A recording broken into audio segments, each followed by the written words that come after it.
کلام الہی جو ان کو دیا گیا تھا تورات کی صورت میں، وہیں سے آغاز ہوتا ہے۔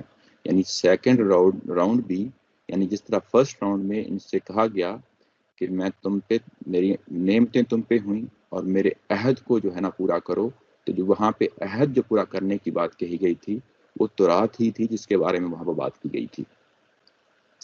اور وہ تورات جو تھی اس کے لیے عہد معاہدے کی بات کی گئی کہ تم میرا جو ہے نا عہد معاہدہ پورا کرو، اور میں نے اس کے اگینسٹ عہد معاہدہ کیا تھا میں وہ پورا کروں گا۔ تو گویا کہ پہلا راؤنڈ جو تھا وہ تو راؤنڈ تھا اللہ تعالیٰ کی نعمتوں کے حوالے سے۔ اب جو سیکنڈ راؤنڈ ہم پڑھنے جا رہے ہیں یہ اسی جگہ کی جو آیت نمبر 40 کے اندر عہد معاہدے کی بات ہو رہی تھی اسی کے حوالے سے اب یہاں پہ ہم اس دوسرے راؤنڈ میں پڑھیں گے۔ دوسرا راؤنڈ کیا کہتا ہے کہ جب ہم نے میثاق لیا تھا، میثاق کیا چیز ہے؟ میثاق ہے تو عہد معاہدہ ہی ہے، لیکن اس کی نوعیت کیا ہے؟ جب یہ معاہدہ کیا جاتا ہے، میثاق کیا جاتا ہے، تو جو فریق اس میں داخل ہوتے ہیں عہد معاہدہ کرنے کے لیے ان کو واضح طور پہ معلوم ہوتا ہے کہ ہم کیا کرنے جا رہے ہیں۔ اور جب آپ اس طریقے سے یعنی جانتے ہوئے کہ ہم کیا کرنے جا رہے ہیں، اس کے بعد اگلا سٹیپ یہ کہ کس چیز پہ عہد معاہدہ ہو رہا ہے اس کی تمام تفصیلات واضح ہوتی ہیں۔ یعنی میثاق کے لیے ضروری ہے کہ فریقین آزادانہ مرضی کے ساتھ آگے بڑھیں اور جس چیز پہ انہوں نے عہد معاہدہ کرنا ہے وہ واضح طور پہ ان کو معلوم ہو، اس کی جزیات ان کو معلوم ہو، کوئی ایسا ہڈن پہلو نہ ہو جس کو بعد میں کہیں کہ یہ تو ہمیں معلوم ہی نہیں تھا۔ یہ میثاق کے لیے ضروری ہے کہ جملہ پہلو لوگوں کے سامنے رہیں، اور اس کے بعد میثاق کے اندر یہ چیز شامل ہوتی ہے کہ اگر ان میں سے کوئی ایک آدھ فریق پیچھے ہٹتا ہے تو وہ اس فریق کے ساتھ کیا معاملہ کرنا ہے، یہ بھی میثاق کا حصہ ہوتا ہے۔ تو گویا کہ جب ہم نے میثاق لیا تھا تو مجھے بھی معلوم تھا اور آپ لوگوں کو بھی معلوم تھا کہ یہ میثاق کی نوعیت کیا تھی اور اس کا انجام کیا ہوگا، یہ بھی واضح طور پر دونوں فریقین کو جو ہے نا معلوم تھا۔ جب ہم نے یہ میثاق لیا اور اس کے بعد کہا کہ وَرَفَعْنَا فَوْقَكُمُ الطُّورَ، ہم نے طور کو تمہارے اوپر لا کھڑا کر دیا تھا، طور کو تمہارے اوپر لا کھڑا کر دیا تھا۔ اس سے ایک ذہن میں تصور پیدا ہوتا ہے شاید کہ ان کو مجبور کیا گیا تھا۔ نہیں، ایسی بات نہیں۔ اگر مجبور کیا گیا ہوتا تو پیچھے وَإِذْ أَخَذْنَا مِيثَاقَكُمْ کا لفظ، یہ فریز نہ آتا، یہ جملہ نہ آتا۔ تو جب یہ جملہ آ گیا تو گویا کہ پہلا حصہ تو آزادانہ طریقے سے دونوں فریق آگے بڑھے اور انہوں نے میثاق کیا، اور پھر جو ہے نا اس کو کیا لانے کی ضرورت تھی کہ طور کو کھڑا کر کے ان کے اوپر یہ واضح کیا جائے کہ اس کی میثاق کی کیا نوعیت ہے۔ اس کو ہم ظاہر ہے اسی کنٹیکسٹ میں سمجھنے کی کوشش کریں گے۔ تو یہ ایک طرح کا اللہ تعالیٰ کی ذات کا موجود ہونا، ان کو بتا دینا کہ اللہ تعالیٰ کی ذات اس کانٹریکٹ میں، اس کویننٹ میں جو ان کے ساتھ اس وقت میثاق ہو رہا ہے، اس میں اللہ تعالیٰ کی جلال، اللہ تعالیٰ کی قدرت کا موجود ہونا ان کو واضح کر دیا جائے۔ یہ بالکل ایسے ہی ہے جیسے رسولوں کے ساتھ معاملہ ہوتا ہے کہ ان کے اوپر بعض حقائق اس طریقے سے کھول دیے جاتے ہیں کہ وہ چیزیں ان کے لیے واضح کر دی جاتی ہیں۔ جیسے نبی محترم صلی اللہ علیہ وسلم کی ذات والا صفات کے ساتھ جب پہلی وحی کا واقعہ ہوتا ہے تو سورہ النجم میں ہمیں پتہ چلتا ہے کہ جب انہوں نے جبرائیل علیہ السلام کو دیکھا تو ان کی آنکھوں نے جو کچھ دیکھا وہ حقیقتاً جبرائیل علیہ السلام ہی تھے، اور دل نے دھوکہ نہیں کھایا تھا، یعنی کسی طرح کا وہم نہیں ہوا تھا کہ میں جس شخصیت کو دیکھ رہا ہوں کوئی اور ہے، ایسا نہیں۔ سورہ النجم میں یہ ہمیں پتہ چلتا ہے کہ یہ سب کچھ واضح طور پہ معلوم تھا نبی پاک صلی اللہ علیہ وسلم کو کہ میں جن کو دیکھ رہا ہوں جبرائیل علیہ السلام ہیں، اور کوئی اس میں دھوکے والی بات، اس میں کوئی وہم و گمان والی بات نہیں تھی۔ اور اس کے بعد آگے بھی سدرۃ المنتہا تک جو ہے نبی پاک صلی اللہ علیہ وسلم نے ساری صورتحال کو دیکھا۔ تو قدرتی طور پر جب اس طرح کی صورتحال ہوتی ہے، یعنی جب اپنے نبیوں کو، جب ان قوموں کو جن کو اللہ تعالیٰ کی ذات جن کے ساتھ کھڑا ہوتا ہے ان کے ساتھ بعض اوقات ایسے مشاہدات کروا دیتا ہے کہ وہ ایک خاص واضح متعین جگہ پہ کھڑے ہو جائیں۔ صحابہ کرام کے لیے بھی ایسی صورتحال پیدا ہوئی تھی میدان بدر میں، جب ان سے کہا گیا تھا سورہ محمد میں کہ تم نے وہاں جا کے کھڑے ہونا ہے، ثابت قدمی سے کھڑے ہونا ہے، باقی میرا کام ہوگا، میں اس کو انجام تک پہنچاؤں گا۔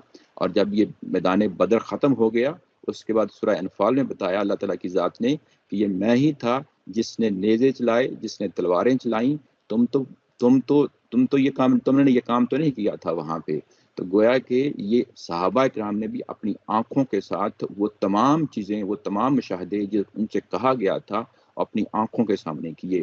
تو گویا کہ جب اللہ تعالیٰ کی ذات اپنی تجلیات کا، اپنی صفات کا یعنی مشاہدہ کرانا چاہتی ہے تو کچھ اس طریقے سے مشاہدہ کراتی ہے کہ طور کو جھنجھوڑ کے اس کو اس جگہ پہ لے آیا گیا جیسے کہ ان کو محسوس ہو رہا تھا کہ جیسا کہ یہ صاحبان ہو۔ یہ سورہ آراف جو آگے چل کے ہم پڑھیں گے، سورہ بقرہ سے پہلے جو ہے نا وہ نازل ہوئی، مکی دور میں نازل ہوئی۔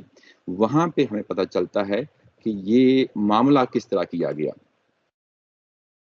وہاں پہ یہ جو لفظ استعمال ہوتا ہے یہ آیہ نمبر 171 ہے سورہ آراف کی، اس کے لیے لفظ استعمال کیا ہے وَإِذَا نَتَقْنَا الْجَبَلَ فَوْقَهُمْ كَأَنَّهُ ذُلَّةٌ وَظَنُّوا أَنَّهُ وَاقِعٌ بِهِمْ۔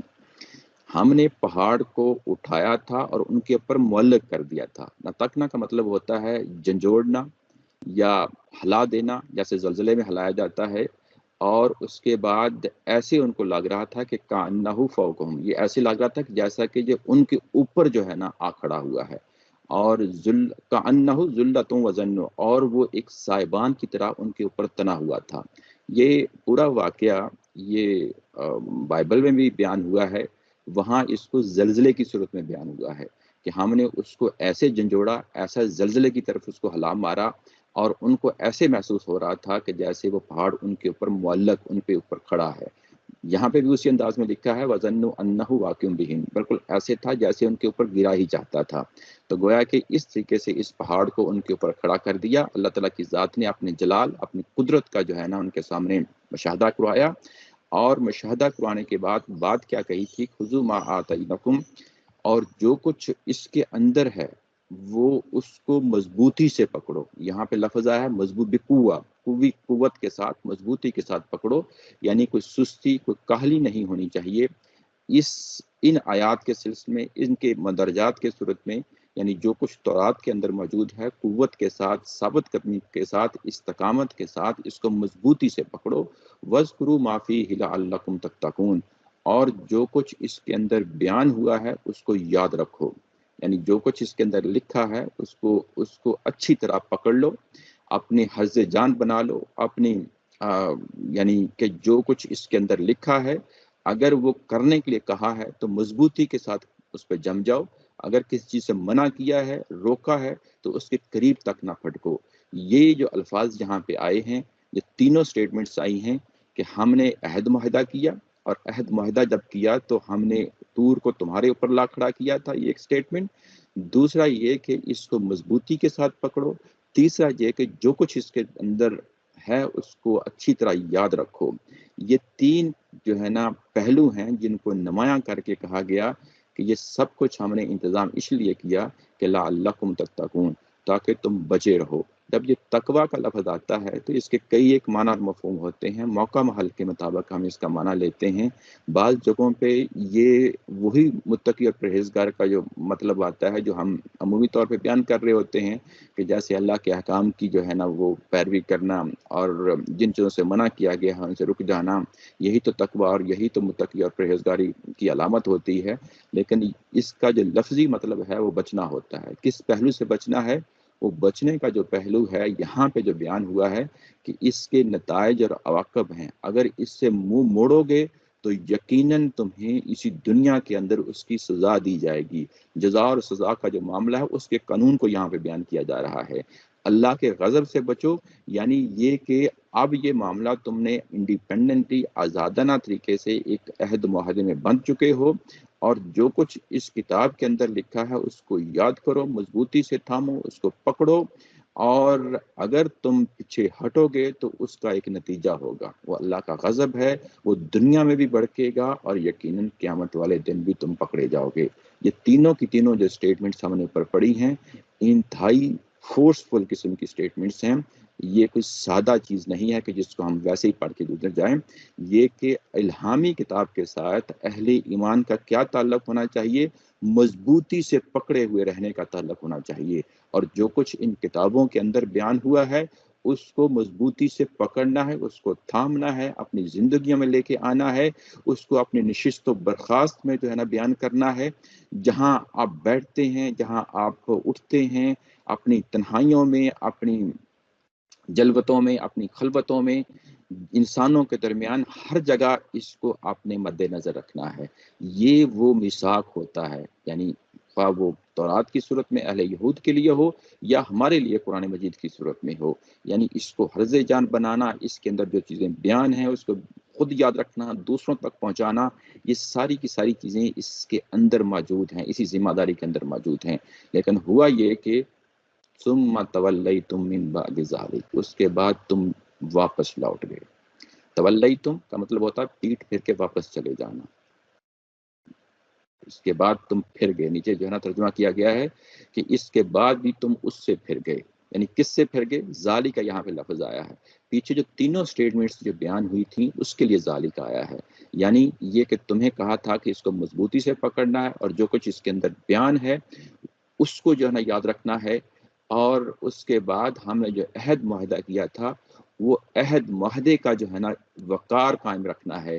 تم ان سب چیزوں سے پھر گئے، جب یہ سب چیزوں سے پھر گئے تو اس کے بعد کہا ہے فلولا فضل اللہ علیکم ورحمتہ لکنتم من الخاسرین، تو اللہ تعالیٰ کا یہ فضل ہی تھا، انعام ہی تھا جس کی وجہ سے تم یہ بچے رہے، ورنہ تم خسارہ پانے والوں میں ہوتے، ورنہ تم خسارہ پانے والوں میں ہوتے۔ یہاں خاسرین کا لفظ آیا ہے۔ خسارہ پانا جب آپ کہیں انویسٹمنٹ کرتے ہیں، نقصان ہو جاتا ہے، آپ کی جمع پونجی لٹ جاتی ہے، تو اس کے لیے لفظ ہم خسارہ جو ہے نا لے کے آتے ہیں۔ تو یہاں پہ بحیثیت قوم جو ہے وہ تم خسارہ پانے والوں میں سے ہوتے، کیا مراد ہے؟ یہاں پہ بڑی اہم سٹیٹمنٹ ہے جو قرآن مجید میں بیان کی گئی ہے، وہ سٹیٹمنٹ یہ ہے کہ میرا قانون یہ رہا ہے رسولوں کے بارے میں، جو خسارہ پاتی ہیں قومیں ان کو میں تباہ و برباد زمین پہ کر دیتا ہوں، ہلاک کر دیتا ہوں، قوم نوح ہو، قوم شعیب ہو، قوم فرعون ہو، قوم عاد ہو، قوم سمود ہو، یہ تمام کی تمام قومیں تباہ و برباد ہوئی ہیں، زمین پہ ہلاک ہوئی ہیں۔ وہ قومیں تو میں نے ہلاک کر دیں، تم کو بچائے رکھا۔ تو یہ کیا بات ہے جو یہاں پہ بیان کی جا رہی ہے؟ فلولا فضل اللہ علیکم ورحمتہ، یہ اللہ کا فضل اور اللہ کا جو ہے نا کرم ہے آل ابراہیم کے لیے، اس کو میں نے تباہ و برباد نہیں کرنا۔ تباہ و برباد سلیکٹیولی کروں گا، اگر یہ شرک پہ قائم ہوتے ہیں تو میں ان کو تباہ و رسولوں کے دور میں ظاہر ہے تو میں ان کو تباہ و برباد کروں گا، ان کو میں فنا کروں گا، لیکن بحیثیت مجموعی میں اس قوم کو فنا نہیں کروں گا۔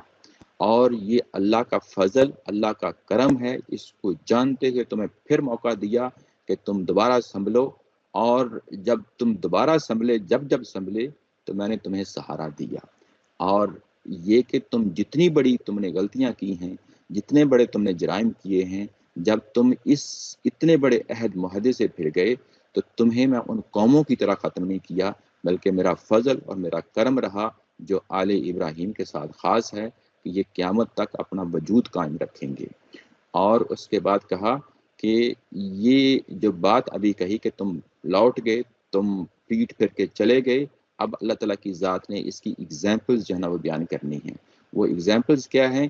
آگے جو ہے نا بیان کی وَلَقَدْ عَلِمْتُمُ الَّذِينَ اعْتَدَوْا مِنْكُمْ فِي السَّبْتِ، اور تم اس چیز کو بھی جانتے ہو، اس چیز کو بھی جانتے ہو کہ وہ لوگ تمہارے اندر ہی میں سے تھے جنہوں نے سبت کی بے حرمتی کی۔ بے حرمتی کی یہ لفظ ہے اعتداء کا مطلب ہوتا ہے حد سے گزر جانا، یعنی سبت کے معاملے میں حد سے گزر گئے، وہ اس کی حرمت کو قائم نہ رکھ سکے، اس کو انہوں نے وائولیٹ کیا جو ان کے ساتھ عہد معاہدہ تھا۔ ظاہر اوپر والی جو بات ہے اسی سے متعلقہ ہے، اسی کی آگے اگزامپل دی جا رہی ہے۔ اچھا، تو وہ سبت ہے کیا چیز ہے؟ یہ اسی طرح کا معاملہ ہے جس طریقے سے ہمارے ساتھ جمعے کا معاملہ ہے۔ آل ابراہیم کے لیے ہفتے میں ایک دن مخصوص کر دیا گیا ہے کہ وہ اپنے اس دن اللہ تعالیٰ کی عبادت کریں، اللہ تعالیٰ کے ساتھ لو لگائیں، اور جو کچھ قرآن مجید میں یا تورات میں بیان ہوا ہے اس کو سمجھیں، پڑھیں اور مضبوطی کے ساتھ پکڑیں۔ یہ آل ابراہیم کے ساتھ جمعے کا دن تھا جس کو بعد میں ان یہودیوں نے اس کو جمعے سے ہفتے میں تبدیل کر دیا. یعنی اصلاً جو شریعت کا معاملہ ہے جمعے کا، وہ جمعے ہی کا تھا، انہوں نے اس کو ہفتے میں تبدیل کر دیا. اور کیونکہ ان کا مزاج کچھ اس طرح تھا کہ چیزوں کو وہ پھیلا کے لے کے جاتے تھے، ایک جگہ پہ ٹکتے نہیں رہے تھے. ان کے لیے جو شریعت کا معاملہ تھا وہ پورا کا پورا دن تھا. ہمارے لیے تو ایک مخصوص لمحات ہیں جو اذان سے شروع ہوتے ہیں جمعے کی، اور اس کے بعد جمعے کی نماز کے ساتھ ہی ختم ہو جاتے ہیں. جبکہ ان کے ساتھ جو معاملہ ہوا بنی اسرائیل کے ساتھ، وہ پورا کا پورا دن تھا ہفتے کا، جو انہوں نے مخصوص کیا ہوا تھا اللہ تعالیٰ کی عبادت کے لیے، قرآن اپنی تورات کتاب پڑھنے کے لیے. یہ اس حد تک جو ہے نا مخصوص کیا ہوا تھا ان لوگوں کے لیے کہ یہ کوئی اپنا کام کاج نہیں کرتے تھے، کوئی کھیتی باڑی نہیں کرتے تھے، کوئی کاروبار نہیں کرتے تھے، یہاں تک کہ گھر کا چولہا تک نہیں چلاتے تھے. اور یہ اپنے خداموں سے بھی کچھ کسی طرح کی خدمت نہیں لیتے تھے. لونڈی غلاموں سے بھی خدمت لینا ممنوع تھا اس دن. اور یہ مکمل پورا کا پورا دن اس مقصد کے لیے انہوں نے ڈیووٹ کیا ہوا تھا. اب بھی جب کہ جو ہے نا سوشل میڈیا آ چکا ہے، ہم یوٹیوب پہ دیکھتے ہیں کہ یہ وہ لوگ ہیں جو پریکٹسنگ جیوز ہیں، یہ فون تک نہیں سنتے اس دن، یعنی سیٹرڈے کو یہ فون تک نہیں سنتے. اپنی تمام مصروفیات جو ہے نا وہ ختم کر دیتے ہیں اور اپنی عبادت کے لیے آپ پورا دن جو ہے نا وقف کرتے ہیں اللہ تعالیٰ کے حضور. تو یہ دن ان کے لیے اس طریقے سے یہ مخصوص کر دیا گیا تھا. اور اس کی حرمتوں کو جب انہوں نے پامال کیا ہے، وہ کیا پامال کیا ہے یہ ہمیں سورہ اعراف میں پھر جو ہے نا وہیں جا کے پتہ چلتا ہے. وہ اس سے پہلے نازل ہو چکی تھی، اس سورہ سے پہلے. وہ یہ تھی کہ انہوں نے یہ ہفتے والے دن جب یہ مچھلیاں پکڑا کرتے تھے، یہ ایک سمندر کے کنارے کی بستی تھی، مچھلیاں پکڑا کرتے تھے، تو ہفتے کے دن ظاہرہ چھٹی تھی اور یہ کام نہیں کر سکتے تھے، تو مچھلیاں ابر کر ٹولیاں بنا کر ان کے سامنے آیا کرتی تھیں. یہ ہفتے والے دن کیا کرتے کہ یہ وہاں پہ نالیاں بنا لیتے، وہاں پہ دائرے لگا دیتے پانی کے ارد گرد، یا وہاں پہ گڑھے کھود دیتے. تو وہ مچھلیاں ٹولیوں کی جو صورت میں آتی تھیں وہ اس کے اندر قید ہو جاتی، بند ہو جاتی اور واپس نہیں جا سکتی تھیں. سیٹرڈے کا دن گزر جاتا، اس کے بعد جب سنڈے آتا تو جو اس دن جا کے جو ہے نا ان کا شکار کر لیتے. گویا کہ انہوں نے ہیلے بہانے سے ایک طریقے سے ہوئلہ جو قوم طرح کی یہ قوم تھی، تو اس طریقے سے انہوں نے اس سب کی حرمت کو پامال کیا. جب پامال کیا تو اللہ تعالیٰ کی ذات نے کہا فَقُلْنَا لَهُمْ كُونُوا قِرَادَةً خَاسِئِينَ، تو ہم نے ان کو کہا کہ ذلیل بندر ہو جاؤ. ذلیل خاسئین یعنی ذلیلوں کی طرح بن کر جو ہے نا بندر ہو جاؤ. یہ کہ یہ بندر بن جائیں، یہ ایک طرح کا لعنت کا یہاں پہ یہ جملہ ہے. کیا وہ حقیقتاً جو ہے نا بندر بن گئے تھے؟ ہمارے ہاں دو طرح کی رائے پائی جاتی ہیں. ایک یہ کہتے ہیں کہ نہیں، اپنے کردار میں بندر بنے تھے. دوسرے یہ کہتے ہیں کہ نہ صرف کردار میں بندر بنے تھے بلکہ حقیقتاً جو ہے نا وہ بندر بن گئے تھے. قرآن مجید کی سورہ اعراف کے اندر جیسا کہ میں نے ذکر کیا، اور یہاں پہ بظاہر یہی محسوس ہوتا ہے کہ یہ حقیقتاً ہی بندر بنے تھے. اس کی وجہ جو ہے وہ یہ کہ عمومی طور پہ جب ہم یہ اس کا لفظ بولتے ہیں کہ بندر ہو جاؤ یا جانور بن جاؤ، اصلاً جو فرق ہوتا ہے وہ فرق ہوتا ہے انسان کی عقل کا، انسان کی اخلاقیات کا. یہ انسان کا عقل اور ارادہ جو اللہ تعالیٰ کی ذات نے اس کی فطرت میں الہام کیا ہوا ہے، یہ صلاحیت یہ کہ وہ اخلاقی طور پہ ایک شخصیت رکھتا ہے. اخلاقی طور پہ کون سی چیز اچھی ہے بری ہے یہ اس کے اندر تصور پایا جاتا ہے. جب یہ تصور مٹ جاتا ہے، جب یہ بیڑیاں جو اخلاقی طور پہ انسان کو یعنی ایک طرح کا ڈسپلن میں لے آتی ہیں، جب ان سے آزاد ہو جاتا ہے تو اس کے بعد انسان ہو یا جانور ہو دونوں میں کوئی خاص فرق نہیں رہ جاتا. تو جب ان کے ساتھ یہ معاملہ ہوا تو ظاہر ہے پہلے مرحلے پہ بالکل ایسے ہی ہوا ہوگا کہ ان کا کردار جو ہے نا وہ بگڑ گیا، ان کی اخلاقیات بگڑ گئیں. ان میں اور جانوروں کی اخلاقیات میں کوئی خاص فرق نہیں رہا. اگلے مرحلے میں جب ان کی شکلیں بدلیں، ان بندروں کی طرح ان کی شکلیں ہو گئیں، تو اس سے کوئی خاص فرق نہیں پڑتا. جب یہ بات کہی گئی ہے قرآن مجید کے اندر تو اس کے بعد کہا کہ ہم نے جب یہ کیا تو فجعلناها نکالا لما بین یدیہا، تو ہم نے ان کو جو ہے نا نمونہ عبرت بنا دیا ارد گرد کی بستیوں کے لیے. فجعلناها، ہا کا جو ہے نا یہ بستی کے لیے لفظ استعمال ہوا ہے، جیسا کہ سورہ اعراف میں یہ پروناؤن ہے، یہ بستی ہی کے لیے استعمال ہوا ہے. اور ہم نے اس بستی کے ارد گرد کی جو دوسریاں بستیاں تھیں ان کے لوگوں کے لیے نمونہ عبرت بنا دیا ان لوگوں کو، اور اس کے لفظ استعمال ہوا ہے بین یدیہا وما خلفہا، یعنی جو سامنے کی بستیاں تھیں اور پیچھے کی بستیاں تھیں، یہ ایک محاورہ ہے، یہ فریز ہے، اس محاورے میں جب یہ لفظ آتا ہے بین یدیہا وما خلفہا تو اس کا مطلب یہ ہوتا ہے کہ ارد گرد کی سب بستیاں ان کے لیے ان لوگوں کو نمونہ عبرت بنا دیا۔ وہ بستیاں جو بستیاں اپنے اندر عقل و شعور رکھتی تھیں، جو بستیاں جن کے سامنے جب یہ واقعہ پیش ہوا تو اس واقعے نے ان کے لیے ایک نمونہ عبرت کے لیے بنا دیا۔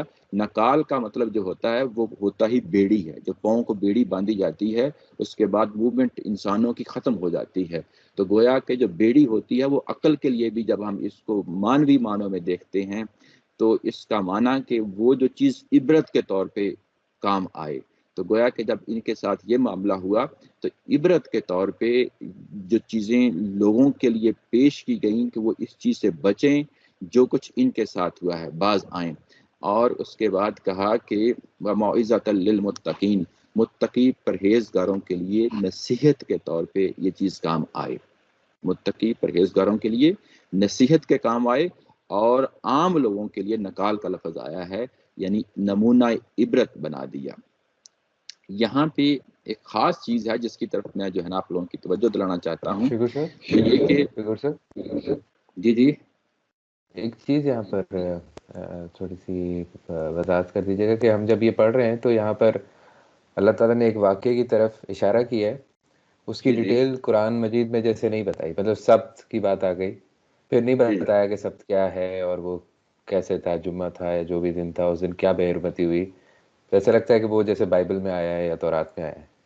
تو پھر ان واقعات کو جو ہم یہودیوں کے ساتھ ہو رہے ہیں اور جو جس کا اشارہ ہو رہا ہے اس کی مزید وضاحت کے لیے ہمیں اب کے دور میں جب ہم پڑھ رہے ہیں تو اس کو ساتھ ساتھ بائبل اور اس کی اس میں سمجھنا پڑے گا کہ وہاں پر کیا اشارہ ہوا تھا۔ یہودیوں کے لیے تو جی شاید یہ بالکل کلیئر تھا کہ کیا تھا۔ جی جب یہ چیزیں پیش کی گئیں اہل یہود کے سامنے وہاں مدینہ میں تو اس وقت اس کو عمومی لب و لہجوں میں بیان کیا گیا، اس لیے کہ تفصیل کرنا مقصود ہی نہیں تھا، اتمام حجت کرنا تھا، وہاں کو واقعات بیانہ مقصود نہیں تھا، اس لیے ان چیزوں کا اشارہ ہی قرآن مجید میں کیا ہے۔ لیکن دوسری جگہوں پہ بعض اس طرح کے اشارات دے دیے ہیں جس سے معلوم ہوتا ہے کہ اس کی نوعیت کیا ہے، اور بائبل میں بھی ظاہر ہے اسی طریقے سے اس کو بیان کیا گیا ہے، وہاں پہ بھی اس کو تفصیل کے لیے پڑھا جا سکتا ہے۔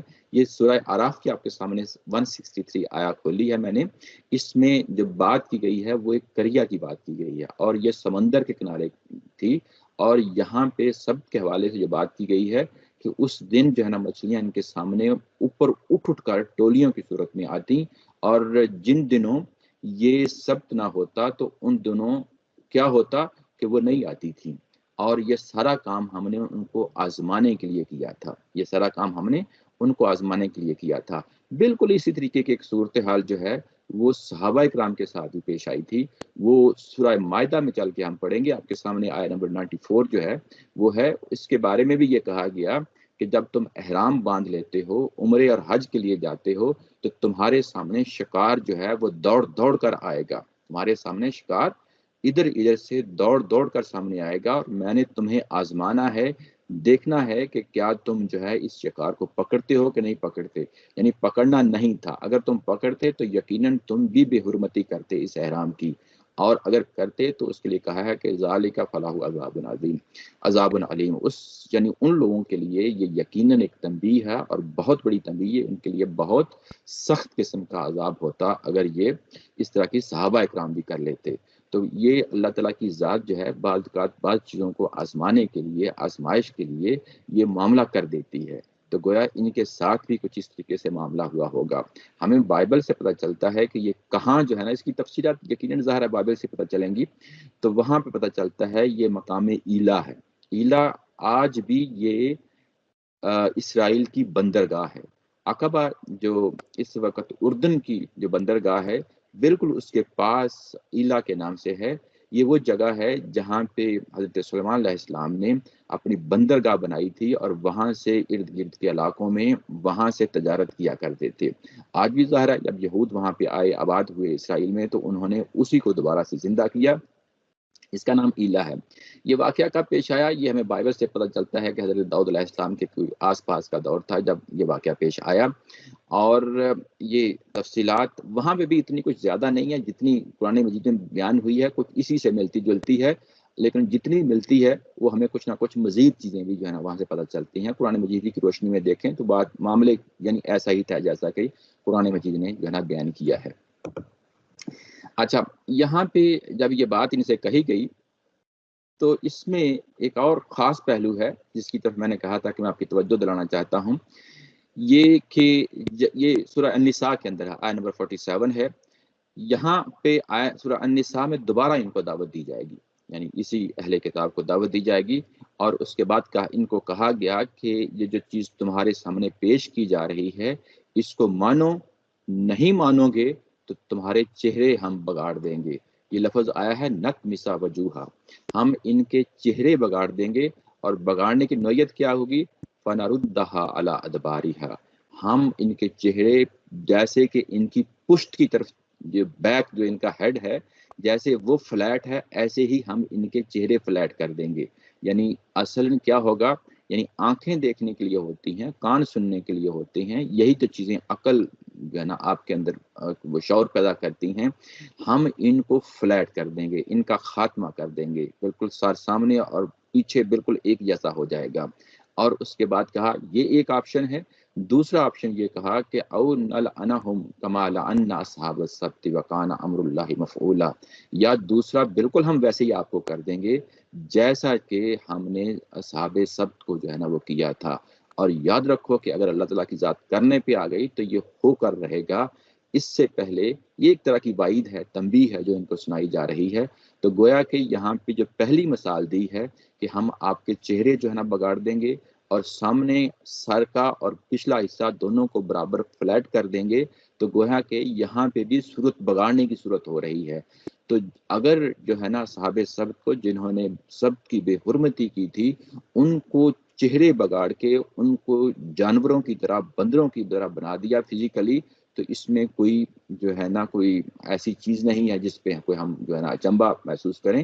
اللہ تعالیٰ کی ذات سے یہ سب چیزیں اگر وہ کرنے پہ آ جائے تو کوئی اس کی قدرت سے بعید نہیں ہے، یہ سب کچھ ہو سکتا ہے۔ ہمیں کوئی اس کے اندر کوئی جسٹیفیکیشن دینے کی ضرورت نہیں ہے کہ یہ کیا ہوا تھا یا کیا نہیں ہوا تھا، یعنی ہمیں لفظوں کے اندر دیکھنا ہے۔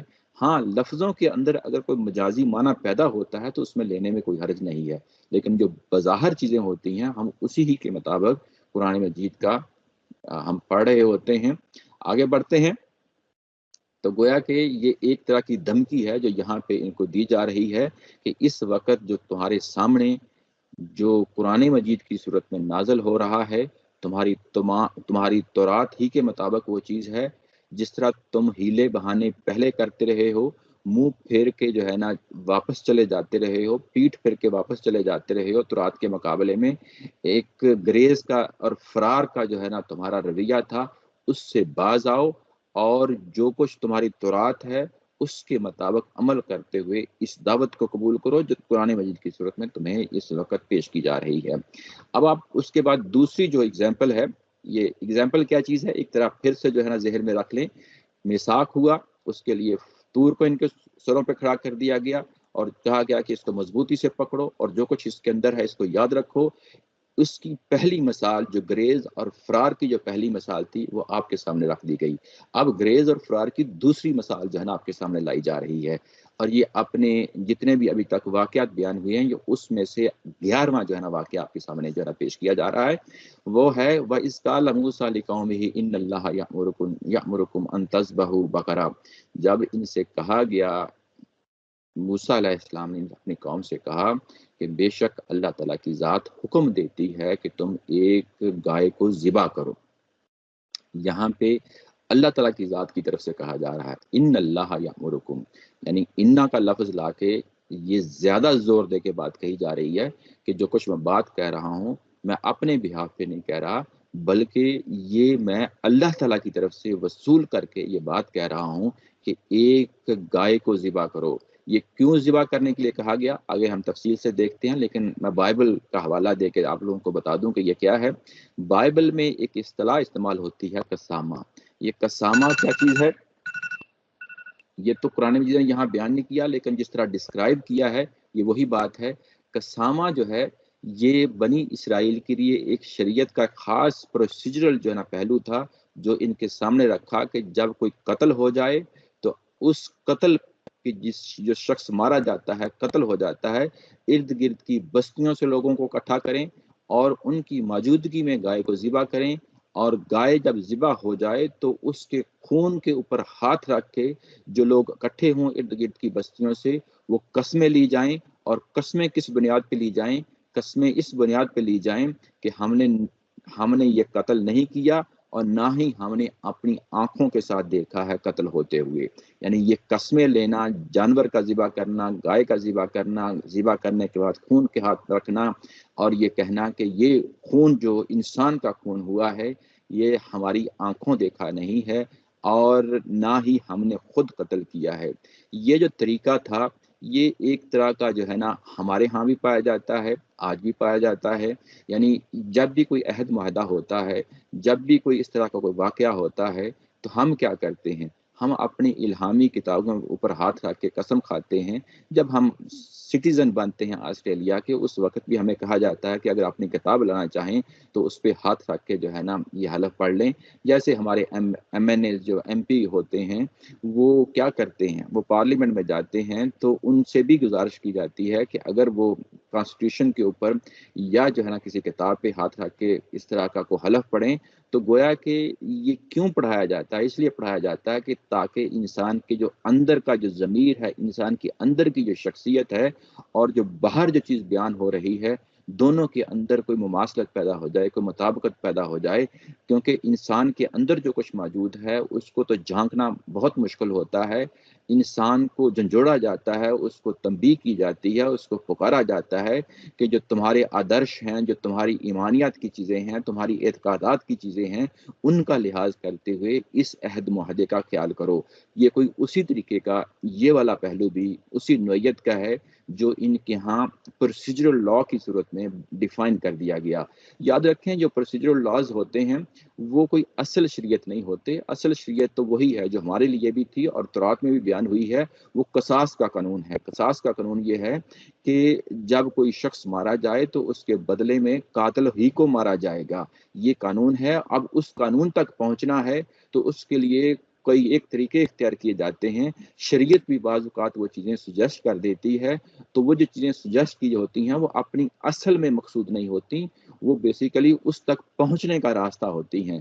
یہ سورہ النساء میں آگے چل کے ہم بھی پڑھیں گے، وہاں پہ وصیت کا جب قانون جو ہے نا بیان کیا گیا تو وہاں پہ یہ بیان کیا گیا کہ اگر وصیت کا کوئی پہلو تمہارے ہاں کوئی ایسے بحث مباحثے کا باعث بن جائے تو اس کے بعد نماز کے بعد مسجد میں یہ لوگوں سے قسمیں لی جا سکتی ہیں۔ تو گویا کہ یہ چیز بھی وہاں پہ جو وصیت کے حوالے سے قرآن مجید میں بیان کی گئی ہے وہ بھی ایک طرح کی پروسیجرل لا ہے۔ یعنی وہاں پہ کوئی پروسیجرز ہیں جو بیان کیے جا رہے ہیں تاکہ لوگ اس کی حرمت کا قائل ہوتے ہوئے کوئی شرم کریں گے، جھوٹ نہیں بولیں گے، غلط بیانی سے کام نہیں لیں گے۔ بالکل ان کے ساتھ بھی یہی معاملہ ہوا۔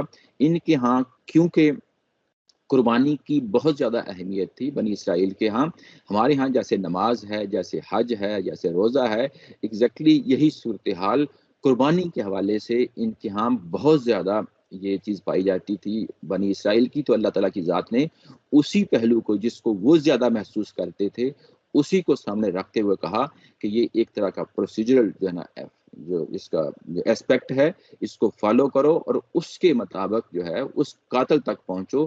وہ قاتل کے بارے میں ہم اگلے پیراگراف میں پڑھیں گے، لیکن یہ کہ اس مقصد کے لیے یہ گائے ذبح کروائی جا رہی ہے۔ اور جب یہ گائے ذبح کرنے کے لیے ان کو کہا گیا تو آگے سے کیا جواب ملا؟ قالو اتتخذون حزوا، کیا آپ ہمارے ساتھ ہنسی مذاق اور ٹھٹھا کر رہے ہیں؟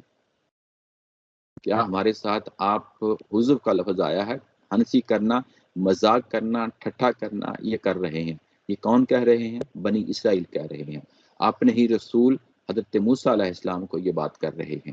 دیکھیں جب انہوں نے بات کہی تھی تو انہوں نے کہا تھا کہ یہ بات جو میں کہہ رہا ہوں میں نے اپنی طرف سے بات نہیں کہہ رہا۔ وہاں پہ لفظ آیا کہ ان اللہ یامرکم، یہ اللہ تعالیٰ کی ذات ہے جس کی حکم کی بنیاد پہ میں آپ تک یہ بات پہنچا رہا ہوں کہ یہ جو قتل ہوا ہے تمہارے درمیان اس کے لیے تم ایک گائے ذبح کرو۔ تو آگے سے جواب دیتے ہیں کہ یہ کوئی ہنسی مذاق والا کام جو ہے نا ہمارے ساتھ آپ کر رہے ہیں۔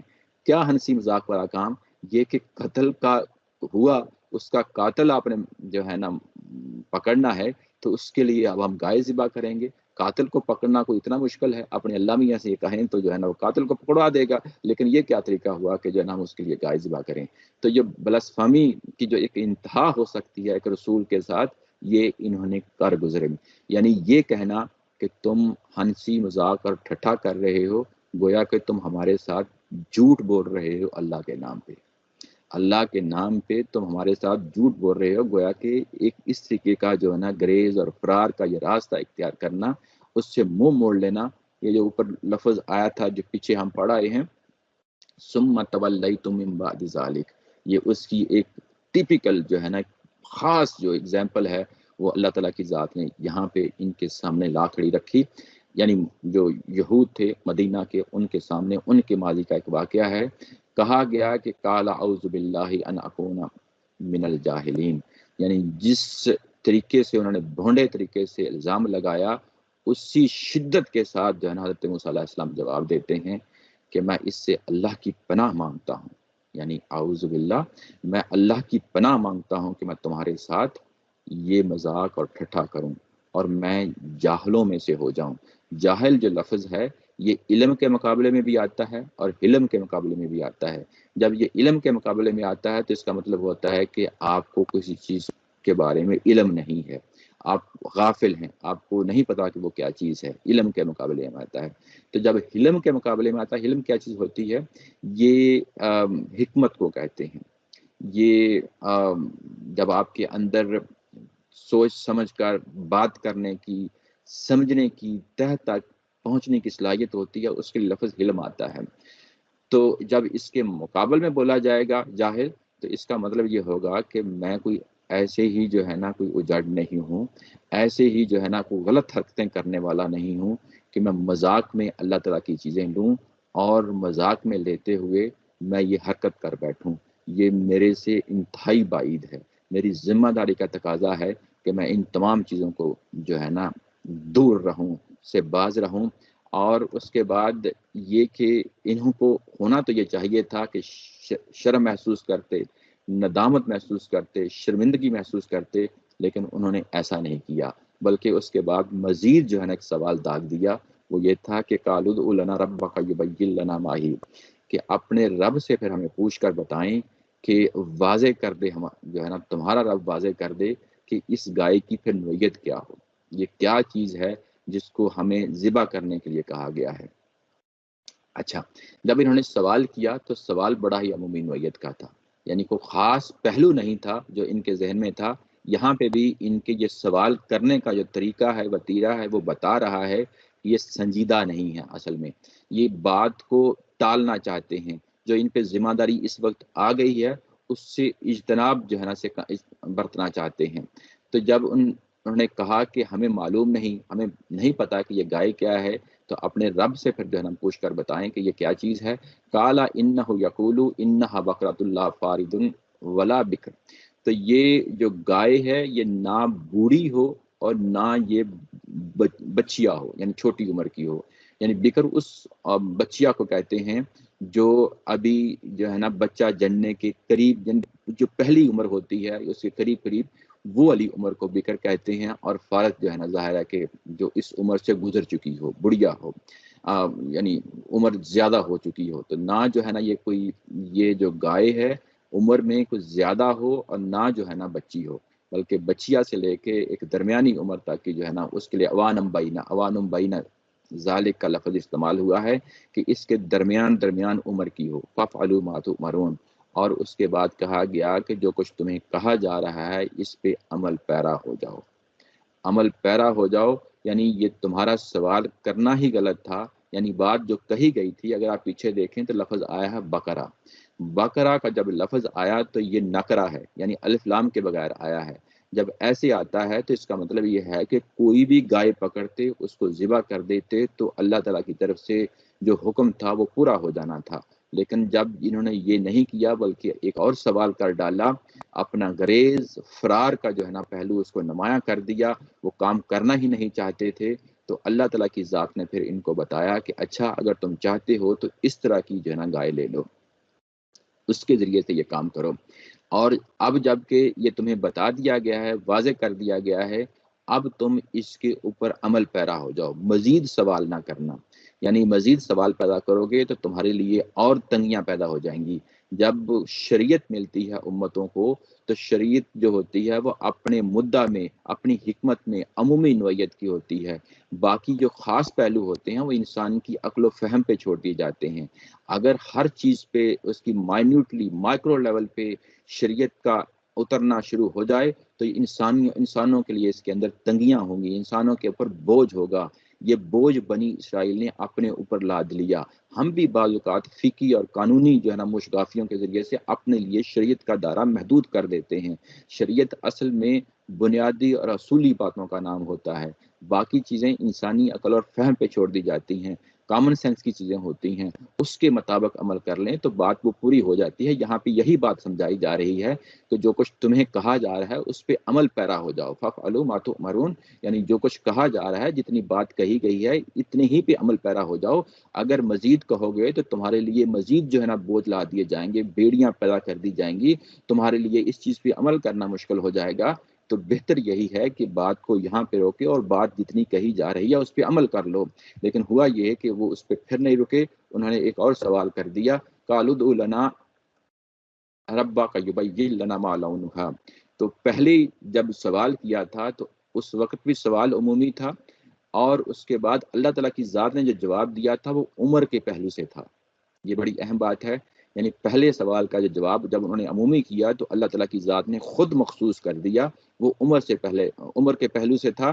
اب جب کہ انہوں نے دوبارہ سوال کیا ہے تو سوال کے اندر ہی جو ہے نا یہ چیز رکھ دی کہ ہم کس چیز کے بارے میں سوال کر رہے ہیں، کہ اب ہمیں یہ بتا دیں، عمر تو آپ نے ہمیں بتا دی کہ اس کی عمر کیا ہونی چاہیے، لیکن اب ہمیں، کیونکہ گائے کے مختلف رنگ ہو سکتے ہیں، سفید ہو سکتی ہے، پیلی ہو سکتی ہے، کالی ہو سکتی ہے، تو اب ہمیں بتائیں کہ وہ کون سے رنگ کی جو ہے نا وہ گائے ہونی چاہیے۔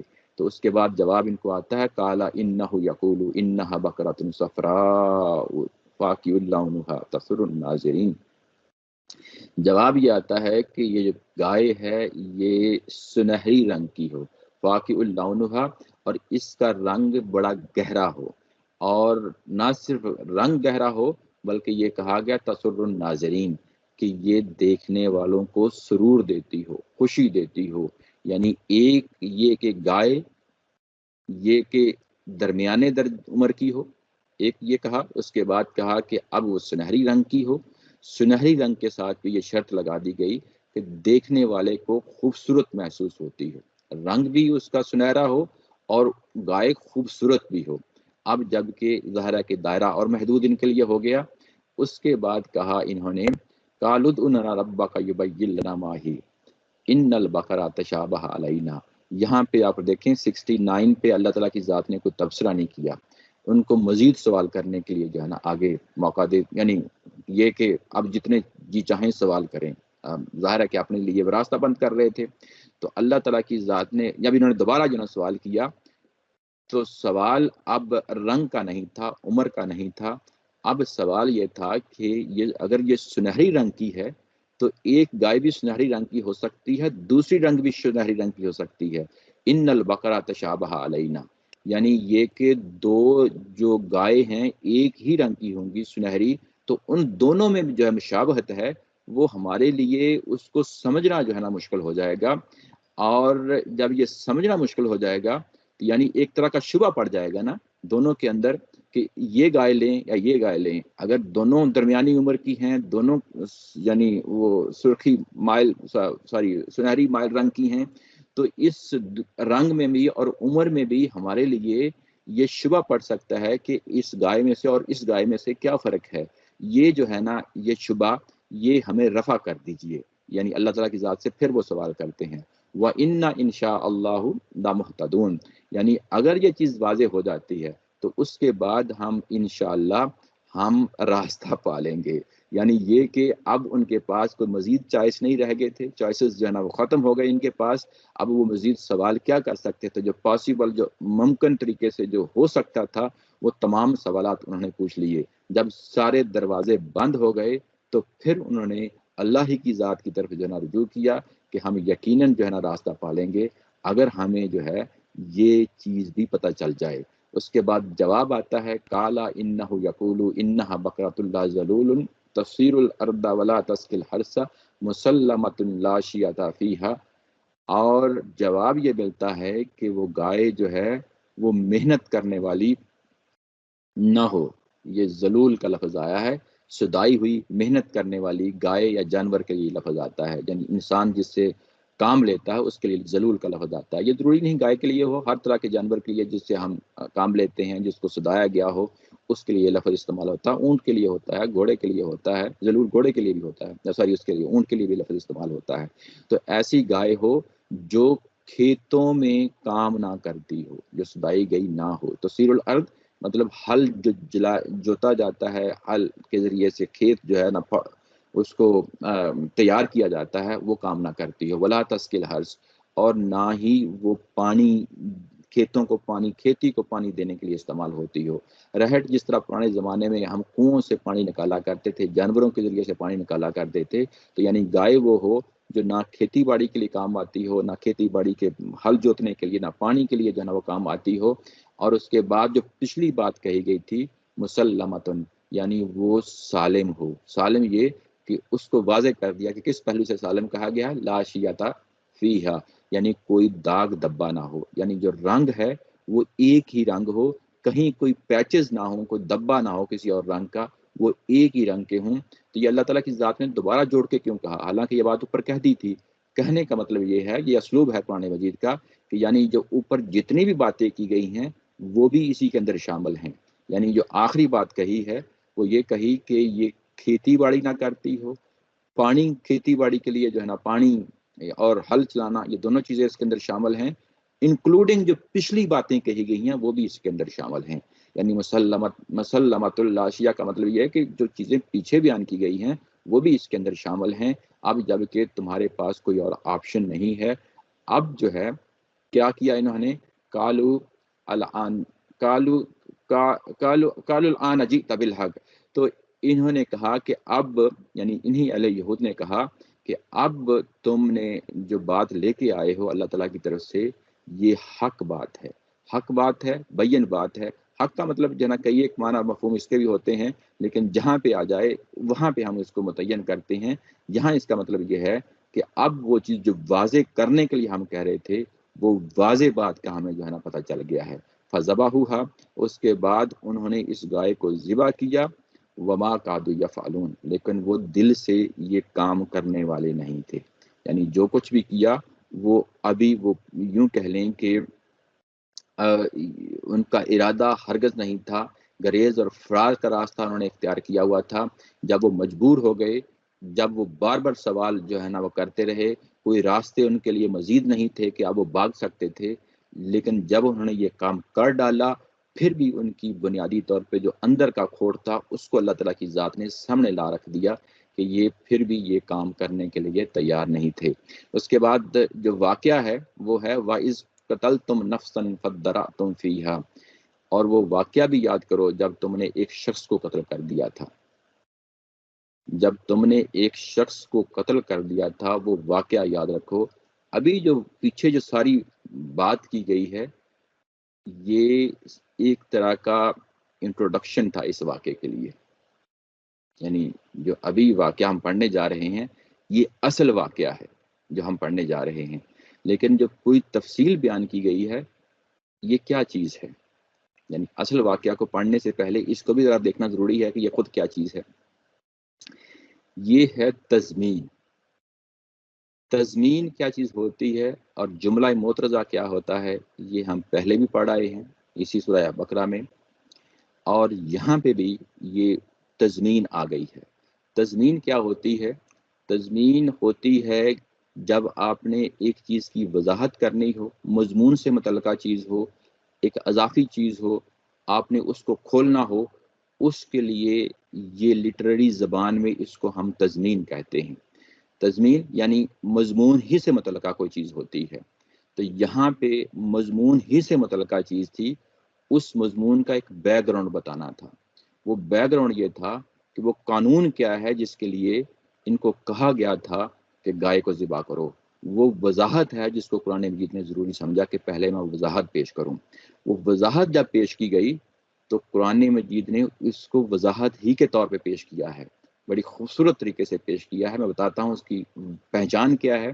پہچان اس کی یہ ہے کہ جب ہم یہ پڑھ رہے ہیں وَإِذْ قَتَلْتُمْ نَفْسًا فَادَّرَأْتُمْ فِيهَا، جب تم نے ایک شخص کا قتل کر دیا تھا، یہاں پہ پروناؤن ہے تم، قتل تم، تو یہ سیکنڈ پرسن ہے، یہ مخاطب ہے جو آپ کے سامنے کھڑا آپ کی بات سن رہا ہے، اس کے لیے یہ لفظ استعمال کرتے ہیں. لیکن جب جو اوپر پورا کا پورا جو واقعہ بیان ہوا ہے، یہ قسامہ کا جہاں پہ یہ سارا اصول بیان ہوا ہے، تو وہاں پہ تھرڈ پرسن میں بات ہو رہی ہے، یہاں پہ سیکنڈ پرسن میں بات نہیں ہو رہی. عیسیٰ علیہ السلام ہیں جو پہلے اللہ تعالیٰ کی ذات براہ راست بات کر رہی ہے ان بنی اسرائیل اہل یہود کے ساتھ. اور یہاں پہ جب نمبر 11 جو واقعہ ہے 67 اگر آپ دیکھیں تو یہاں پہ اللہ تعالیٰ کی ذات براہ راست بات نہیں کر رہی، موسیٰ علیہ السلام بات کر رہے ہیں، اور اللہ تعالیٰ کے لیے تھرڈ پرسن استعمال ہوا ہے. یعنی اوپر جتنے بھی واقعات بیان ہوئے ہیں وہاں کم کم کم کا لفظ آیا ہے. پروناؤن جو ہے وہ سیکنڈ پرسن کی، جس کو ہم یو کہتے ہیں انگلش میں اور تم اردو میں کہتے ہیں، یہ وہ یہاں پہ پروناؤن استعمال ہوئے ہیں ہر جگہ. لیکن جب یہ آیت نمبر 67 سٹارٹ ہوتی ہے اور 67 جب تک یہ پورا جو پیراگراف مکمل نہیں ہوتا، اللہ تعالیٰ کی ذات بیک گراؤنڈ میں بات کر رہی ہے، یہاں براہ راست بات نہیں کر رہی. تو پروناؤنس کا جو چینج ہونا ہے وہ بھی بتا دیتا ہے کہ یہاں معاملہ کچھ اور ہو رہا ہے، اور جو چیز بیان ہو رہی ہے وہ تضمین کے طور پہ بیان ہو رہی ہے، بیک گراؤنڈ کے طور پہ بیان ہو رہی ہے.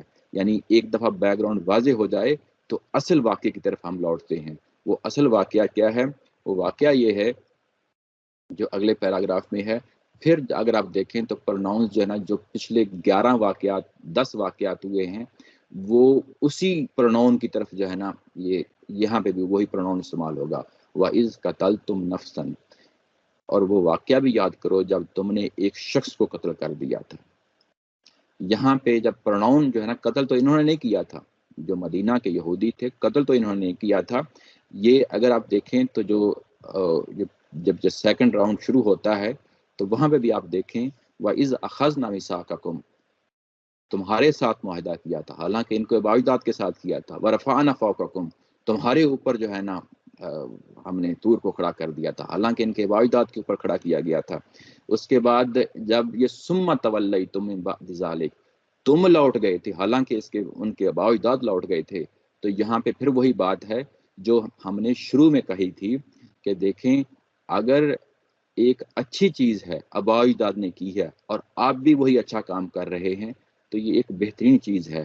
لیکن اگر آباء و اجداد نے ایک غلط کام کیا ہے، آپ اس کو آن کرتے ہیں اور آپ بھی وہی کام کر رہے ہیں، تو گویا کہ اگر تمہارے آباء و اجداد نے کوئی غلط کام کیا تھا تو تم بھی غلط کام کر رہے ہو. جب تم اس طریقے سے کام کرو گے تو گویا کہ تم بھی شریک جرم ہو جاؤ گے. جب یہ کہا ثم تولیتم، تم جو ہے وہ پیچھے مڑ گئے اس تورات سے، اس عہد معاہدے سے تم مڑ گئے، گویا کہ تمہارے باوجداد بھی اس میں جرم میں شریک تھے اور تم بھی شریک ہو گئے ہو. اور جب یہاں پہ آ کے کہا، یہ جو یہاں پہ وَإِذْ قَتَلْتُمْ نَفْسًا، کہ تم نے قتل کیا تھا، گویا کہ یعنی اس کو یہ ایک طرح کا تعصب کی زبان میں اپنے بزرگوں کے واقعات بیان کرتے ہیں اور اس کو آن کرتے ہیں. تو اللہ تعالیٰ کی ذات نے پھر ان کو بھی اسی عمل میں شریک رکھا ہے. اچھا، جب اس طریقے سے بیان کیا تو اس کے بعد کہا کہ تم نے جب قتل کر دیا تھا اور اس کے بعد گائے ذبح کی تھی، اور گائے ذبح کرنے کے بعد آگے پھر تم نے غلط کام کر دیا تھا، جھوٹی قسمیں کھائیں، اور جھوٹی قسمیں کھانے کے ساتھ ایک دوسرے پہ الزام دھرنے لگے. یہ جو بریکٹ میں لکھا ہے استاد محترم نے، جھوٹی قسمیں کھائیں، یہ پچھلا واقعہ ہے جو قسامہ کا ہے، جس کو یعنی واقعہ نہیں بلکہ جو انٹروڈکشن ہے کہ ان کے لیے گائے ذبح کرنے کے لیے کہا گیا، اس پہ قسمیں کھانے کے لیے کہا گیا. تو جو ایک دوسرے پہ الزام دھرنے لگے، قسمیں کھا چکنے کے بعد الزام دھرنے لگے کہ دیکھیں یہ قتل ہم نے نہیں کیا، یہ اس نے کیا ہے۔ دوسرا فریق یہ کہتا ہے کہ دیکھیں قتل ہم نے نہیں کیا، اس فریق نے کیا ہے۔ تو گویا کہ ہونا تو یہ چاہیے تھا کہ یہاں پہ وہ شرمساری کے ساتھ، ندامت کے ساتھ اپنے جرم کو مانتے اور بتاتے کہ کس شخص نے قتل کیا ہے، لیکن انہوں نے ایسا نہیں کیا، کیونکہ پیچھے بھی گریز اور فرار کا معاملہ تھا، یہاں پہ بھی گریز اور فرار کا معاملہ ہے۔ یہاں پہ بھی انہوں نے جھوٹی قسمیں کھائیں اور ایک دوسرے پہ الزام دھرنے لگے، اور اس کے بعد واللہ مخرج ما کنتم تکتمون، اللہ تعالیٰ کی ذات نے فیصلہ کر لیا کہ میں جو کچھ یہ چھپا رہے ہیں اس کو لازمی طور پہ میں اس کو کھول کے رہوں گا، اس کو ظاہر کر کے رہوں گا۔ جب اللہ تعالیٰ کی ذات نے یہ فیصلہ کر لیا، اگر یہ اپنے ضمیر کے مطابق فیصلہ کر دیتے، اگر یہ شرمساری اور ندامت کے ساتھ اس واقعے کو قبول کر لیتے کہ یہ ہم نے قتل کیا، نہیں کیا، تو اس کے بعد پھر ایک اور ہٹ درمی پہ آ گئے۔ جب ایک اور ہٹ درمی پہ آ گئے تو اللہ تعالیٰ کی ذات نے پھر ان کو سبق سکھانے کے لیے جو ہے نا ایک اور کام کیا، وہ یہ کہا کہ فَقُلْنَا اضْرِبُوهُ بِبَعْضِهَا، کہ تم ایسا کرو کہ تم اس کے گوشت کا ایک ٹکڑا اٹھاؤ، کس کا؟ ببعضها، یعنی اس گائے کا ایک گوشت کا ٹکڑا لو اور اس کو مارو، کس کو؟ جس یعنی جو مقتول ہے اس وقت، جو قتل ہوا ہے، جو ڈیڈ باڈی پڑی ہے، اس کے اوپر مارو۔ کذالک یحیی اللہ الموتى، اور ایسے ہی اللہ تعالیٰ کی ذات مردوں کو قیامت والے دن زندہ کرے گی۔ یہاں پہ ایک حذف ہے جو استاد محترم نے نیچے بریکٹ میں کھولا ہے، جو قسمیں کھانے کے لیے ذبح کی گئی تھی گائے، تو وہ تو وہ جو تھا مقتول وہ زندہ ہو گیا، اور وہ پکار اٹھا، وہ بول اٹھا کہ یہ کون ہے میرا قاتل۔ اور جب یہ ہو گیا تو اللہ تعالیٰ کی ذات نے پھر اس کے بعد تبصرہ کیا ہے کہ جس طرح یہ مقتول تمہارے سامنے اٹھ کھڑا ہوا ہے، کل کو قیامت والے دن تم بھی اٹھ کھڑے ہوگے۔ یعنی یہاں سے ایک اور نتیجہ، ایک اور طرف جو ہے نا ذہن منتقل کر دیا۔ تو کہنے کا مطلب یہ ہے کہ اگر وہ راز جو تمہارے آباء و اجداد نے پنہا کیا تھا اور وہ کھولنے کے لیے تیار نہیں تھے اس قتل کے جرم میں، تو اللہ تعالیٰ کی ذات نے سبب بنا دیا، اور سبب بنانے سے وہ مردہ جو تھا، ڈیڈ باڈی تھی، وہ اٹھ کھڑی ہوئی اور اس نے منہ سے خود بول دیا کہ مجھے کس نے قتل کیا تھا۔ اور ایسے ہی کل کو قیامت کو جب اٹھیں گے تو تمہارے سارے کے سارے جو راز ہیں جو تم اپنے سینے میں لیے بیٹھے ہو، کہ جو تم چھپاتے ہو حقیقتیں، وہ سب کے سب میں جو نا قیامت والے دن کھول دوں گا۔ اور اس کے بعد ہے وَيُرِيكُمْ آيَاتِهِ لَعَلَّكُمْ تَعْقِلُونَ، اور اللہ تعالیٰ کی ذات اپنی آیات آپ کے سامنے دکھاتا ہے، نشانیاں دکھاتا ہے تاکہ تم عقل سے کام لو۔ یہاں پہ پھر جو ہے نا ایک بہت بڑا یعنی وعید ہے ان اہل یہود کو جو مدینہ والے ہیں کہ تمہارے سامنے قرآن نازل ہو رہا ہے، تم نے اب اگر یہ گواہی جو ہے نا یہ کتمان کیا، اس کو چھپا دیا، کتمان تکتمون یعنی کتمان کرنا، یعنی تم نے اب اس کو چھپا دیا، تو پھر جو ہے جس طرح وہ مردہ بول اٹھا تھا، میں ایسے حالات کریٹ کر دوں گا کہ تمہاری کتابیں خود بول اٹھیں گی کہ یہ موجودہ اہل یہود جو مدینہ میں ہیں یہ کتمان حق کرتے رہے ہیں۔ اور اس کو بعد آگے چل کے ہمیں سورہ بقرہ میں پتہ چلتا ہے کہ پھر قرآن مجید نے اس کو بڑی تفصیل کے ساتھ کھولا ہے، ان کی اس چیزیں جو چھپاتے رہے ہیں اس کو کھولا ہے۔ آپ دیکھیں قرآن مجید بڑی خوبصورتی کے ساتھ جو چیزیں پیچھے ہیں اس کے ساتھ اس کو جوڑتا آ رہا ہے۔ میں آپ کو آیت نمبر 42 میں لے جاتا ہوں، وہاں پہ یہی لفظ استعمال ہوا ہے وَلَا تَلْبِسُوا الْحَقَّ بِالْبَاطِلِ وَتَكْتُمُوا الْحَقَّ وَأَنْتُمْ تَعْلَمُونَ، تم جو ہے التباس نہ کرو، تم جو چیزوں کو چھپاؤ نہ، گڈمڈ نہ کرو، یعنی کس چیز کو؟ جو کچھ تمہاری تورات کے اندر بیان کیا گیا ہے اس کو جو حق ہے اس کو واضح طور پہ بیان کرو۔ تو یہ بیان کرنے سے کی بات ہے، یہاں پہ یہ واقعہ بیان کر کے یہ ایک طرح کا ان کو وعید سنا دی گئی ہے کہ اب وہ موقع آ گیا ہے کہ ہم جس طرح ہم نے وہ مردے کو اٹھا دیا تھا اور وہ بول اٹھا تھا، ہم اس وقت ایسے حالات پیدا کر دیں گے کہ تم خود بول اٹھو گے کہ یہ نبی سچے ہیں، اور آگے چل کے ہم ظاہر اس کی تفسیر کریں گے۔ ثم قست قلوبکم، اور اس کے بعد تمہارے جو دل تھے وہ سخت ہو گئے، تمہارے دل سخت ہو گئے۔ اس کے بعد یعنی یہ جو گریز فرار کا جو معاملہ ہے، پیٹھ پھیر کے واپس چلے جانا اور اس کے بعد ہٹ درمی دکھانا، قرآنی آیات یعنی آسمانی الہی جو آیات ہیں تورات کی صورت میں جو ان کو ملی، اس کے نتیجے میں تمہارے دل جو ہے نا وہ سخت ہو گئے. یعنی یہ کہ تم گریز اور فرار کا طریقہ اختیار کیا، ہلے بہانے کے طریقے اختیار کیے، اور جس طریقے سے تم معاملات اپنے نمٹاتے رہے، تمہارے دل جو ہے نا وہ سخت ہوتے چلے گئے. اس کے بعد یعنی اس طرح کے واقعات کے بعد فہیا کل ہجارہ، اور وہ پتھروں کی مانند ہو گئے، او اشد قسوہ، یا وہ اس سے بھی زیادہ ہو گئے، اس سے بھی زیادہ ہو گئے. وَإِنَّ مِنَ الْحِجَارَةِ لَمَا يَتَفَجَّرُ مِنْهُ الْأَنْهَارُ، کچھ ایسے بھی پتھر ہوتے ہیں جس سے نہریں بہ نکلتی ہیں. وَإِنَّ مِنْهَا لَمَا يَشَقَّقُ، اور اس میں سے ان پتھروں میں سے کچھ پتھر ایسے بھی ہوتے ہیں جب وہ پھٹتے ہیں فَيَخْرُجُ مِنْهُ الْمَاءُ، تو ان میں سے پانی بہ نکلتا ہے. وَإِنَّ مِنْهَا لَمَا يَحْبِطُ مِنْ خَشْيَةِ اللَّهِ، اور ان پتھروں میں سے ایسے پتھر بھی ہوتے ہیں جب وہ گرتے، جب وہ یعنی اللہ تعالیٰ کی جو ہے نا خشیت کے تحت جب وہ گرتے ہیں تو وہ یعنی اپنی جگہ سے ہٹ جاتے ہیں، گرتے ہیں اللہ تعالیٰ کی خشیت کے ساتھ. وَمَا اللَّهُ بِغَافِلٍ عَمَّا تَعْمَلُونَ، اور اللہ تعالیٰ ہر چیز سے واقف ہے جو کچھ یہ تم کرتے رہے ہو. یعنی اللہ تعالیٰ کی ذات غافل نہیں ہے، غافل نہیں ہے، بے خبر نہیں ہے، جو کچھ تم کرتے رہے ہو پوری طرح آگاہ ہے، پوری طرح آگاہ ہے. یہاں پہ جب یہ لفظ کیا گیا، لفظ لایا گیا کہ پتھروں کی مانند ہو گئے ہیں یا پتھروں سے بھی زیادہ سخت ہو گئے ہیں. پتھروں کی مانند ہونا یا پتھروں سے زیادہ سخت ہونا، ان کی کون سی پوزیشن ہے جو بات بیان کی جا رہی ہے اہل یہود کی، پہلے حصے کی یا دوسرے حصے کی؟ پہلا حصہ تو پتھر ہو جانا، یہ تو یہ محاورے اردو میں بھی استعمال ہوتے ہیں، انگلش میں بھی استعمال ہوتے ہیں، ہر زبان میں بھی استعمال ہوتے ہیں. سٹون ہارٹڈ جس کو ہم کہتے ہیں کہ اس کا دل پتھر ہو گیا، یعنی یہ کہ اس کے اندر کوئی نرمی، اس کے اندر کوئی سمجھنے کی صلاحیت کوئی ایسی رہنے گئی جس کی بنیاد پہ ہم یہ کہیں کہ یہ کوئی انسانوں والا کوئی وتیرہ ہے. تو یہ ان کا معاملہ جو ہے یہ صرف محض پتھر ہونا نہیں ہے، قرآن مجید یہ کہہ رہا ہے کہ بلکہ اس سے بھی آگے بڑھ گیا ہے.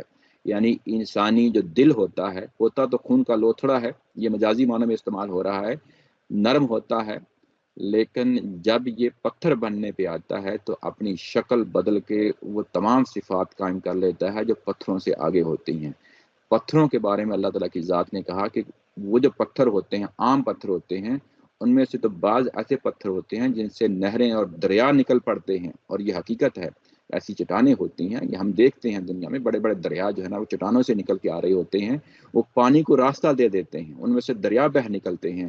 دوسرے پتھر کی وہ نوعیت ہوتی ہے، اگر وہاں سے دریا نہیں نکلتے تو کم از کم وہاں سے چشمے نکل جاتے ہیں، جس طرح بنی اسرائیل کے ساتھ معاملہ ہوا. 12 چشمے ان کے لیے نکل کھڑے ہوئے، ان کے لیے پانی جو ہے نا ان پتھروں سے دستیاب ہوا.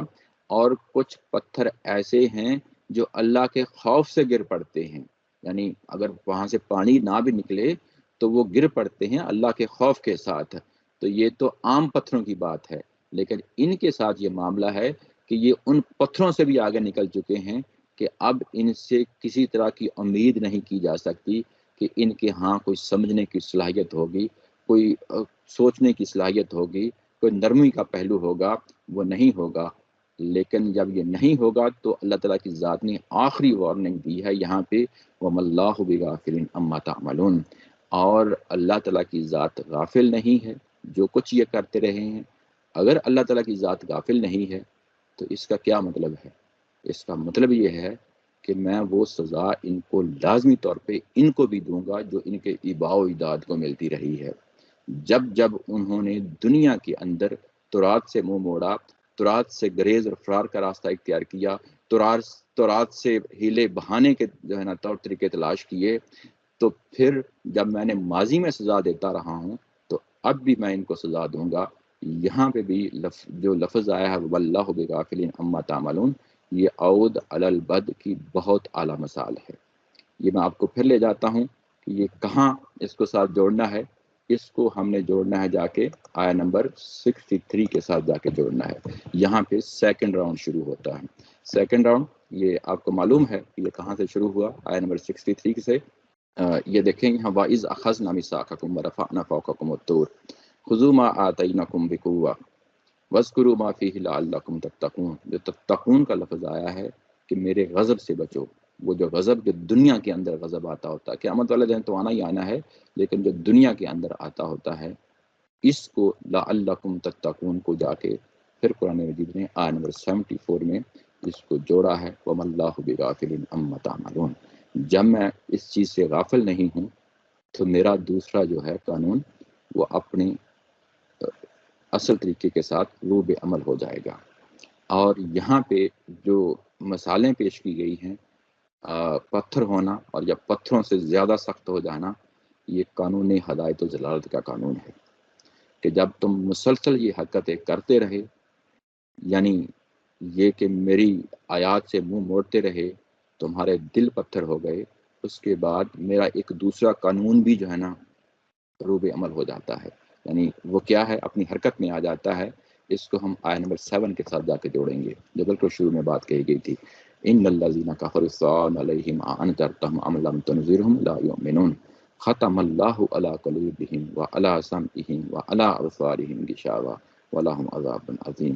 میں نے کہا تھا نا کہ یہ بہت سخت آیا ہے، یہ ابتدائیہ ہے، اور ابتدائیہ کے اندر اگر اللہ تعالیٰ کی ذات اعلان کر دیتی ہے کہ میں نے ان کے دلوں کے اوپر مہر لگا دی ہے، ان کے کانوں کے اوپر مہر لگا دی ہے، ان کی آنکھوں کے اوپر پردہ آ گیا ہے، تو یہ کس چیز کا بیان تھا؟ قانون ہدایت و ضلالت کا قانون تھا.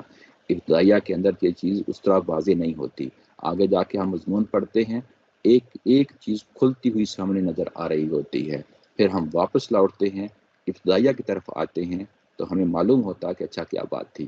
بات یہ تھی کہ یہ خود ہی اس راستے پہ چل نکلے جہاں پہ ان کے دل سخت ہو گئے، پتھر ہو گئے، خود ہی اپنا راستے محدود کرتے چلے گئے، گریز اور فرار کا راستہ اختیار کیا، ہدایت سے محروم ہو گئے.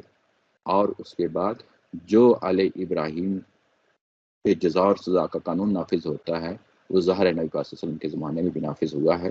تو یہ وہ پہلو ہے جس کے ساتھ یہ سیکنڈ راؤنڈ ختم ہوتا ہے